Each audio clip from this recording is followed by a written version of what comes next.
Hello, everybody, and welcome to the show. My name is John Richardson. You're listening to Richardson's Rubicon podcast. So basically, I am with Macaulay Christian in this episode. He is the author of the Apocalis series, and we look at the same universe from two very different angles. Of course, we're exploring the world building.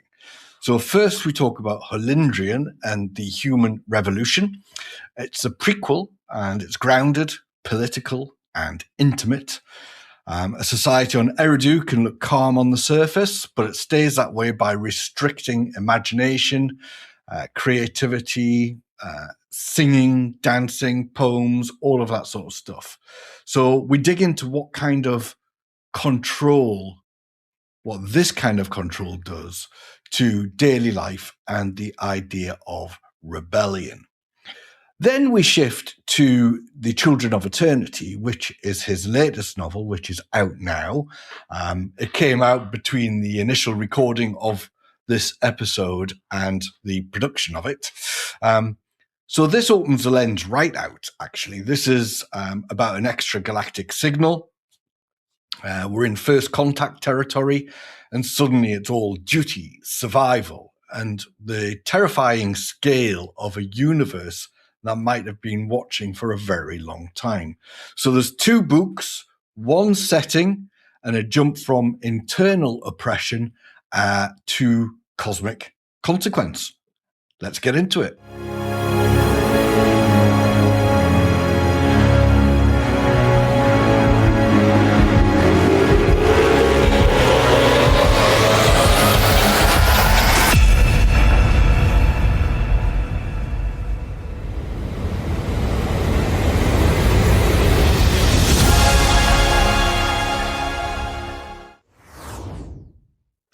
Hello and welcome to the show. My name is John Richardson and you're watching or listening to the Richardson's Rubicon podcast. I'm joined tonight by Macaulay Christian, who is the author of Holindrian and the Human Revolution. And there's also a new book coming out in March called The Children of Eternity. And he's very kindly agreed to come on the podcast, and we're going to talk about world building in his books. Hello, Macaulay. How are you doing? I'm doing great. How are you? Oh, well, after about 5 takes for the intro, I'm generally okay, but thanks for bearing with me there. Absolutely. So, are you going to tell me a little bit about your prequel then, Holindrian and the Human Revolution, and what that's all about, and the setting of it, and everything like that? Yeah, absolutely. So, as you mentioned, Holindrian and the Human Revolution is the prequel to my upcoming book, Children of Eternity, and the subsequent series there. And that book really kind of started off with a kind of a long gestation period of me working on rough drafts of Children of Eternity, but coming up with notes and world building, trying to figure out the main planet of Eridu, which is kind of an analog to Earth, but isn't Earth. I wanted to make a very clear distinction in my science fiction where the center of my universe is not Earth intentionally, but kind of a reflection of what we think Earth and human civilization could be. So I kind of wanted to have it separate, but it took a long time to kind of formulate what does that look like in terms of history, politics, culture, and so Holindrian really kind of started there as that kind of nugget. And so in doing that, started kind of jotting down notes, coming up with lore and tidbits of history. And then it all kind of coalesced around this character who eventually became Holindrian as kind of the focal point to help drive that main plot of that book, through to completion. And that book really kind of focuses on, once you kind of get through part one, which is, I say, an accidental homage to the Silmarillion, where it's a lot of history, and you kind of progress through that. When you get to parts 2 and 3, it's Holindrian's story, who at the beginning is a member of this ruling class of genetically engineered humans who have seen civilization rise and fall on Eridu multiple times, and decide to act to try and preserve humanity on Eridu by asserting control over it, establishing a theocratic kind of dictatorship. And, on the one hand, life there becomes very peaceful. There's no war, but it kind of comes at the expense of individual expression. And in the book, it kind of is focused on taking away art, music, literature, and he, goes through that system and decides he kind of has a change of heart for a variety of reasons, and kind of works to get things in motion to ignite what he calls the human revolution, and to not just throw off tyranny, but also kind of reinvestigate and explore the human spirit. So that's kind of the first book. And readers can tell me how well I did on all of that, but that was kind of the main. Have they told you already how he did on that? Have you got pretty good reviews? I had a couple reviews in particular that I thought were very kind. I've seen, I think some of the like Literary Titan and Reader's Favorite had some very positive things to say. And folks who I've seen post things occasionally here and there on Amazon Goodreads have been, they've at least seemed to find it enjoyable. So hopefully more people check out the book and have similar things to say, and that it resonates with them. It sounds absolutely fascinating, because instead of, like a lot of people would do, they would just, some people have used prehistory on Earth as the backdrop for their prologues and things like that, and also the main stories. You've just decided to choose an entirely different planet with humans on it, which is really interesting. You called it Eridu as well. That's got a very Sumerian vibe about it, hasn't it? Yeah. And, there was definitely a lot of inspiration, and research went into looking at the earliest cultures we know of, Sumerians being one of them, in trying to figure out, what do I call this whole world. Went through a lot of different names and eventually settled on Eridu, being naming it after an ancient Sumerian city, one of the first. It was. No wonder. It actually was. Yeah.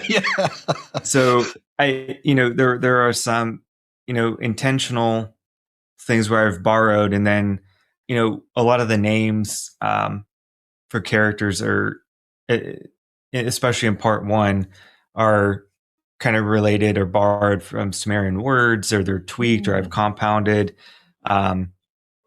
just without going all the way in the weeds on the world building. There is Earth does exist in my fictional universe, and it is where humans come from. And there's an explanation there of how humans got from one planet to another before they had space travel. So that's kind of how there's been some, in this case, some linguistic influence from Earth. Right. So you've got like a root language type of thing influencing that. Exactly. Yeah. That sounds really good. So you mentioned tyranny and the lack of original or the sort of banning or negative outlook on creativity and all of that. So if I was, or you were, or if anyone was, on Eridu, what would a normal day look like for them?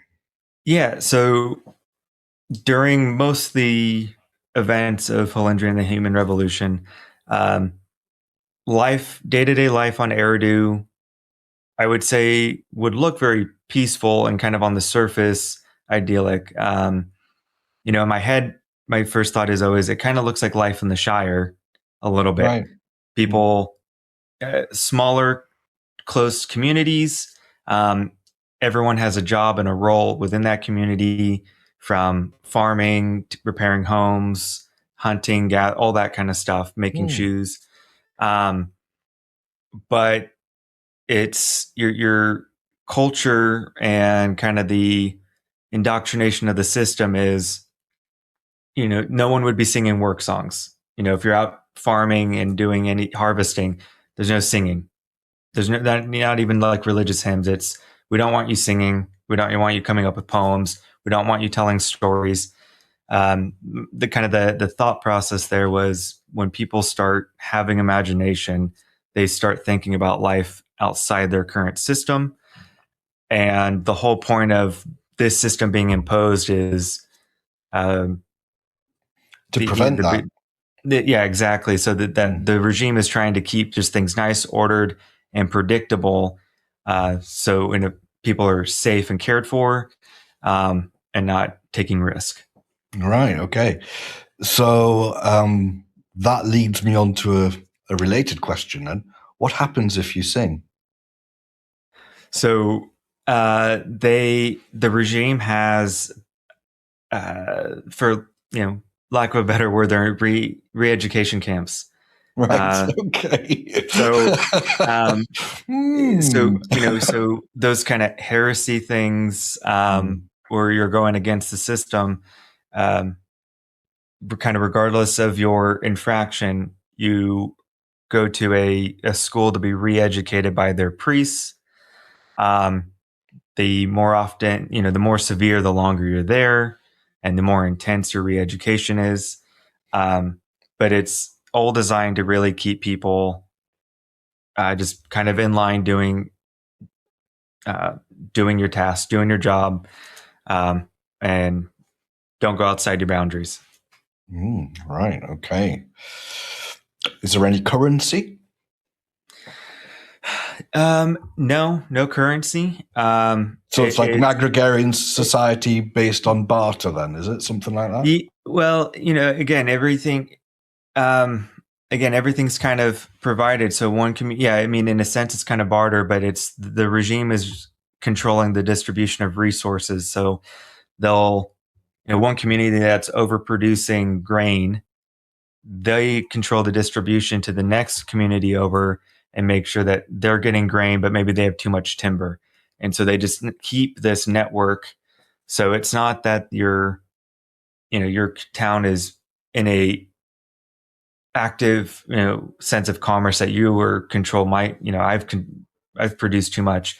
My local city governor kind of folks are the ones making those decisions and moving resources. Yeah. Wow. At first, I was quite happy about living there, when you said it was a bit like the Shire, right? I think the way you've described it now, I can see why the protagonist wants to perhaps break out of that. So is that what happens? Is that what he's going for? Yeah, so for Holindrian, it really kind of stems from, again, he's part of this ruling group of genetically engineered humans who, they're very long lived, and they impose this system.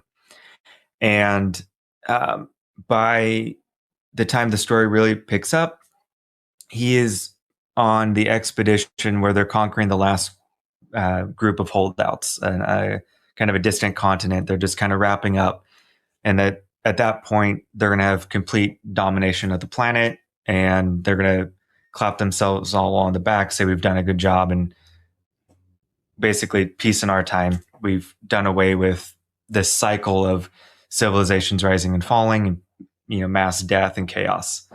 By the point that part of the story is happening, Holindrian has been working kind of behind the scenes, again, for a long time, to start poking holes in his own kind of jurisdiction's theology, and starting to encourage them to ask a few more questions, give them a little bit more autonomy. And as the rest of his cast of folks realize what he's been doing, they imprison him, and that really kind of is the igniting event. His followers see what has happened. So on the one hand, it's a revolution where masses start rising up, but then it also becomes this kind of internal theocracy, kind of religious war as well. Right. Aspect to it is, yeah. That sounds really good. So I'm just going to put up where everyone can buy this book, by the way. MacaulayChristian.com. So head there. Yeah, Right. absolutely. Freedom and security. So you've said that the story wrestles with security taken to extremes and the danger of unchecked freedom, or at least from the ruling class's perspective, the danger of unchecked freedom. What's like one policy or institution in your world that looks sensible at first, but is actually really oppressive? Okay, that's a good question. I would even, I'd kind of go back to what I was discussing a minute ago, just on kind of how, just how their society is structured. Like, there's a particular village that gets that the reader gets to spend a little bit of time around in the book, and it's really, I think, the institution of kind of that city governance is, you're on the surface, like the analogy I kind of said is that, it looks like the Shire, and it looks, it's all green and everyone's seemingly happy and relatively happy, yeah. Well, and for not knowing better necessarily, but they're going on with their day to day. There's not this outward, what we usually think of tyranny, oppression, where there's displays of violence and executions. That isn't, unless you're the one being conquered, you're not seeing that, you're not hearing about that. You're going through, you get up, get dressed, have breakfast, go to work, come home, and then you kind of rinse and repeat. It's not having that awareness and being empowered to explore your own thoughts to an extent, and then imagine things that what you could have done, or sharing those thoughts with others. I think that's kind of an aspect where, again, it looks great, and I think a lot of people see the Shire and the Lord of the Rings, or they read about it, and like, man, that'd be a great way to live. But I think it's a great way to live if you're also still empowered and free enough to communicate and share your ideas, just like we're doing now, express and not yourself, and not feel self-censored. And I think that's, again, kind of by the time the story picks up, that's so ingrained in most of the characters and just the people, they don't even know that is happening. I'd imagine they've got fairly, it's almost like unconscious anxiety that they'll all have, because it goes against human nature, doesn't it, really? If you can't express yourself, there's something, even if you're happy with where you're living, there's something niggling, and it will eventually bubble. Yeah. And that, what you just touched on, is kind of what was my thought process of kind of how this really kicks off, and how Holindrian's able to rally so many people. It's, again, it's not that they're seeing executions all the time, and police or priests physically or even emotionally necessarily abusing people. Yeah. But you have this feeling that you can't really explain, kind of nagging in your head. And once someone comes along and can kind of give it a description and help you realize it, it kind of spreads like wildfire. And that's how this revolution occurs so quickly, because it was always seeming, bubbling under the surface. Yeah. The stress and anxiety that people, it would just look for an outlet, wouldn't it, really? So that's what you've kind of like got there. That's great. That's fantastic. Thank you. So we've got the next book coming up, haven't we? Which is Children of Eternity, and that's arriving on March the 10th. So can you give us a little bit about the premise of that book? Yeah, so a little bit of a time jump in that one from between prequel and book one. How long is the little bit? It's about 6,000 years. Way! And a couple reasons for that. One, I wasn't too worried about Holindrian. He's genetically engineered, lives a long time. I explain how that happens in the prequel. But It's almost like the Book of Kings, isn't it? You know, it's Yeah. they live for centuries. Yeah. And I really was wanting to write a science fiction novel. You know, I'm a fan of Star Trek in particular, and some others, Mass Effect. And you know, I wanted to jump ahead to where I go to space, and I didn't want to do 10 or 12 books get into space. And so the story, even Holindrian does return, and there's what I think is a perfectly logical explanation for that. But yeah, it picks up quite a bit later. And again, Eridu is kind of at the focus of this universe. By that point, they've reconnected and re-engaged with humans from Earth.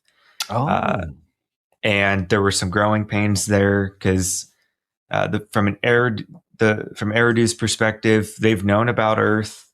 They have stories and a tradition that it tells them that's where they come from. They know where it is in the stars. And so they've been looking forward to this for a long time. And then when they eventually meet the humans from Earth, and this comes up in some backstory tidbits and kind of just sprinkle throughout the novel. Little disappointed on what they find on Earth. But Earth and Eridu kind of work through that and start eventually kind of going out in space together, meeting other aliens and whatnot. There comes a point where this extragalactic signal is kind of beamed across the entire galaxy all at once. Humanity comes together with some of their recent alien adversaries to kind of say, hey, on this one thing, we're going to cooperate. Whatever this is, wherever it came from, it's bigger than all of us. We're going to pull our resources, and on this one thing, we're going to cooperate. And so they go to do that, to kind of pursue and investigate what this signal is. And they find out that there is schematics to build a communication device. So there is a little bit of influence from contact here. But from that point, things kind of go off the rails, and humanity responds to figure out what is actually going on, and who really sent this, and what does it mean for humanity and the stability of the galaxy. Okay, so that sounds the stage is set for some great action there, isn't it? So, what you mentioned that humanity, or we were at war. I thought you mentioned we were at war with some aliens, and then this came along as a sort of, it gelled everyone together as a common threat to everybody. So why were we at war with aliens? Do you know? Yeah, so something that both influenced Holindrian and Children of Eternity and influences a lot of my writing.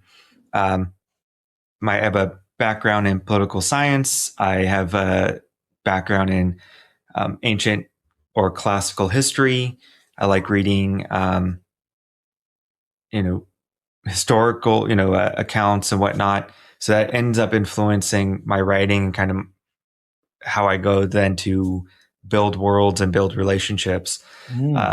So there's some parallels that I've intentionally tried to draw, or were at least inspirational.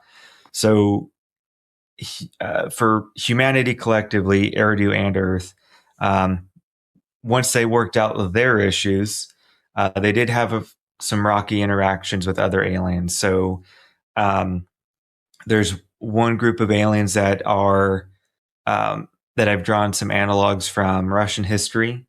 So they were kind of more of a broad confederation. They kind of did their own thing. And one group kind of modeled after the Bolsheviks and everything in terms of not their principles and their ideals, but in the tactics they used to come to power and how that played out. Very similar kind of idea. So they were very aggressive in their expansion, saw humanity as an up-and-comer that either was going to be a threat or needed to be subjugated another way.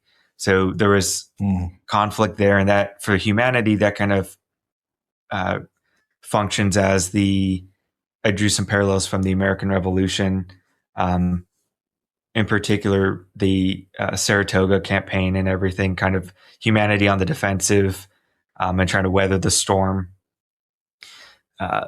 So that's kind of. Can I just pause you there? Absolutely. Can you just? Sorry to pause you there. I know you were just in the flow. So some of my listeners aren't aware of U.S. History and stuff like that.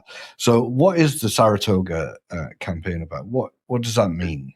So real quick, without going too much into American history, there, especially early on in the American Revolution, Washington and the entire Continental Army, after the success in Boston and taking Boston back, there was the first few years of the war, the Americans were on the back foot and constantly on the defensive. Washington, was literally on the run, kind of skirting New England territory, going up, into upstate New York and everything. So it's this just, Valley Forge, I think people have kind of heard about a little as well, potentially. So it's just an earlier stage of the war where Washington in particular is on the defensive, has a defensive line, and he's constantly just kind of have to shift, and he's trying to get to a point where he can get to the spring, have enough resources, have more support from Congress and new volunteers to kind of try and find a breakout to get back on the offensive. So what I kind of looked at here was humanity kind of in a similar position where they've got this kind of perimeter that's around Earth and Eridu, and they're kind of pushed all the way back to there, and they're just trying to hold out against a numerically superior force, technologically superior, and it's kind of just a war of attrition at that point. They're not playing to go take the enemy's capital. They're just trying to keep themselves alive. Yeah. So that's one group of aliens that humanity didn't get along with. And then I have another one. Another one. You can't stop at one. And so there was another group where, I drew on, growing up post 9/11, especially here in the States, and the war on terror kind of being a big part of the first half of my life. There's a lot of influence there. So they're not this other alien race is not a Middle East analog in terms of their culture, but it is in terms of the conflict and how it's fought between humanity and this group of aliens, and the way humanity feels about it. And so it's more of an analog on the emotional level rather than the cultural level. So they're two big adversaries who in recent history, they decide to, on this one extremely unique, unimaginable circumstance, we're going to not shoot each other, and we're going to try and cooperate and figure this out. Right. Okay. That sounds excellent. Everybody, go to MacaulayChristian.com. Please. Right. Yeah, please do. That's. I've got another question for you then. So we've got all these adversaries that are all going to come together and hold hands, and we're all at peace now to try and resolve this issue. What keeps the peace? So what kind of the framing of it is there's they go to build this device, the telegraph device, on this neutral planet, kind of in the middle of all three of them, no man's land, basically. And, and so all three contribute labor, material, expertise, and the framing is when people from these three different factions all arrive, they're coming with a lot of baggage. And so that's discussed a little bit in the early chapters, because kind of setting up the story a little bit about kind of where things started for these people. And then by the time the device is built and it's about to be turned on, which is really where the story kicks off, the people from these three opposing factions have been toiling on the same project, living in the same community. They've had the same ups and downs trying to, build this thing and get it to work. That all the politics and everything outside their planet is background noise. It doesn't matter. Everyone's kind of realized, right. So they've created strong social bonds. Yeah. Yeah. You're trying to take care of your family. Your politics, okay, might be different, but your intrinsic values aren't. And, that kind of stems from, growing up, my family had an opportunity to live overseas. And, so I got to go to school with lots of international students from all over the world. And it was just a terrific experience for us. And so I wanted to, in a sense, kind of distill the emotional, what I've taken away from that experience, and try and put a version of that in this book. Right. Yeah, I see that. That's quite clear to me now. So that's good. Excellent. This telegraph device, right? Does it break reality and technology? Yeah, I think, especially in a marketing sense, this was the best way to describe it. But it does. When the device is activated, everyone has been trying to figure out exactly what the device is going to do when you flip the switch. Yeah. And when the switch is finally flipped, don't mind giving this part away. What it does is it transports a bunch of colony deep into space, wreaks a bunch of technological havoc on the colony around. So there's some damage and loss of life there, but people are snatched up. No one has seen transportation or teleportation technology before in my universe, and raises a lot of questions. Right. And those people are beamed very deep into space to this entity that is exceptionally old, that has been watching humanity in the galaxy for a very long time. What's next? Well, that's a nice, because you call this whole thing, you call this the Apocalis. Yeah, the Apocalis. That's the name of the main series. So another influence, and I think for me and a lot of other folks and authors, has been Tolkien. I mean, it's kind of hard not to be influenced, I think, by Tolkien. And so the Apocalis is a fictional word that I spent a lot of time kind of trying to figure out what I was going to name this series.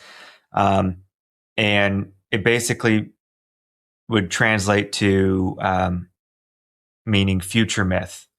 And so, whereas I think Tolkien kind of set out wanting to write a myth about, England in a sense, and kind of create a folklore for Britain and England and the British Isles. I wanted to do something where it's not just speculating what our future, is in terms of technology and what Earth does and the different wars or whatnot that happen, but it's really kind of where does human civilization go, the type of people and culture we want to build and become over time. And so it's really trying to play with the idea of myth, not just being something that's what happened in the past, but what could it be? What could we be in the future? That's very profound, actually. Thank you, Macaulay. That's brilliant. So, have you got anything else to add about your books? Over to you. I think the only thing I'd like to add is, I think especially the one that's coming out here in just a couple days, Children of Eternity. I think that one is a very accessible, fun science fiction adventure. I think at least I hope I did, set out to kind of balance that philosophical, kind of more classical sci-fi tradition with having some fast-paced and I think engaging action set pieces that hopefully I think keep people engaged and wanting to keep reading the whole way through. For anyone who wants to pick up Holindrian and the Human Revolution, I say I want to caution you only because that it begins inadvertently a bit more like the Silmarillion, where it's a lot of history. I think once you get to the story part and you're following Holindrian, I think that one's also another fun adventure with some politics and some philosophical elements weaved in. You just got to bear with me to get through the world building up front. Right. Okay. So you front loaded it. Yeah. But what I'll say is you can cheat. It's cleanly broken into part 1, 2, and 3. So if the world building is something you want to come back to, skip to part 2. Right. Okay. Well, thanks very much for your time, Macaulay. It's been wonderful having you on. And that sounds amazing. I just have one more question, actually. It's just popped into my head. What do you got? Oh, I have some of those. Space battles. I've got several. That's great. Okay. Did you take, actually, this is a cheeky question. Did you take any inspiration from any of our favorite sci-fi series for space battles, for example, or maybe some of the tech? Yes and no. I think it's hard with so much of it around, whether you read it, play games, or watch shows. It's everywhere, isn't it? Yeah. It's so hard not to be influenced, inspired. But there are. I mean, everyone's got shields, right? Yeah. So. I though in my book I do make a clear distinction on the types of shields and what they do. So I mean I did that, so it's a little different. But yeah, no, I try to make it. Like I said, I wanted to make it engaging and fun. I wanted it to hopefully paint a good picture so you can see the space battles clearly in your mind and can picture what's happening.